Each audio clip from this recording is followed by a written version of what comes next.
तर नमस्कार मंडळी, मी आहे दिव्या. तर मी आज बनवत आहे झटपट अशी कोबीची भाजी. तर व्हिडिओ शेवटपर्यंत नक्की पहा. आवडला तर माझ्या चॅनलला नक्की सबस्क्राईब करा. तर कोबी खाण्याचे खूप सारे असे फायदे आहेत. डाएटमध्ये आपण कोबी खाऊ शकतो आणि कोबीमध्ये भरपूर असं फायबर आणि विटॅमिन्स आहेत. तर त्याच्यामुळे आठवड्यातून 2दा तरी कोबीची भाजी नक्की करत जा. चला तर आपण रेसिपीला सुरुवात करूयात. तर सर्वात आधी मी इथे कढई गरम करून घेतलेली होती. कढई गरम झाल्यानंतर त्याच्यामध्ये तेल टाकलं. तेल गरम झाल्यानंतर जिरे मोहरीची छान अशी फोडणी दिली. जिरे मोहरी चांगली अशी तडतडल्यानंतर लगेच टोमॅटो टाकून घेतलेला आहे मी आणि हिरव्या मिरचीचा ठेचा बनवून घेतला आहे. हिरव्या मिरच्या जसं तिखट पाहिजे त्याप्रमाणे हिरव्या मिरच्या घेतल्या आणि त्याच्यामध्ये लसूण टाकलेला आहे. मिक्सरला असं बारीक करून घेतला आणि फोडणीमध्ये छान असं परतून घ्यायचं आहे.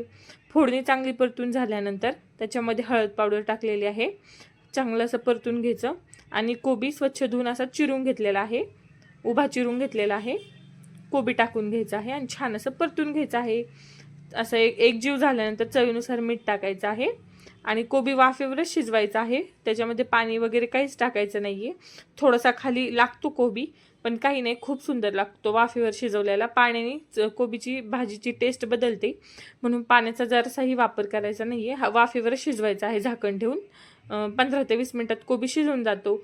आणि जर तुम्ही कोबी फ्रीजमध्ये ठेवलेला असेल तर एक दिवस आधीच म्हणजे दुसऱ्या दिवशी सकाळी डब्याला द्यायचा असेल तर रात्रीच फ्रीजमधून बाहेर काढून ठेवायचा.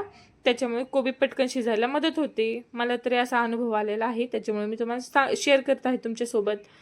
तर आता व्यवस्थित असं मिक्स करून घेतलेलं आहे आणि मिक्स करून घ्यायचं. चवीनुसार मीठ वगैरे टाकायचं आणि मी भिजवलेली हरभऱ्याची डाळ वापरणार आहे. हरभरा डाळ मी रात्रीच भिजवून ठेवलेली होती.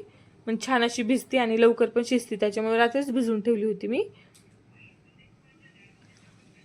व्यवस्थित मिक्स करून झाल्यानंतर हरभऱ्याची डाळ टाकून द्यायची आहे कोबीमध्ये आणि परत एकदा छान असं परतून घ्यायचं आहे. ह्या कोबीच्या भाजीला मी फक्त टोमॅटो, हिरवी मिरची, लसूण आणि हरभऱ्याची डाळ, चवीनुसार मीठ आणि थोडासा शेंगदाण्याचं कूट एवढंच 5 वस्तू वापरलेल्या आहेत. तर खूप सुंदर भाजी बनते. एकदा नक्की ट्राय करून पहा. आता भाजी झाकण ठेवून शिजून घ्यायची आहे. वाफ बाहेर नाही निघली पाहिजे, अशा प्रकारे एकदम पॅक असं झाकण ठेवायचं आहे. आणि आता इथे भाजी शिजून देखील झालेली आहे. मी डब्बा देखील भरलेला आहे. 10 ते 15 मिनटात भाजी शिजून तयार होते. खूप सुंदर लागते. वाफेवरच शिजलेली आहे भाजी. किती सुंदर अशी बनलेली आहे. एकदा नक्की ट्राय करा आणि व्हिडिओ जर आवडला असल्यास चॅनलला लाईक करा, शेअर करा आणि सबस्क्राईब करायला विसरू नका. धन्यवाद.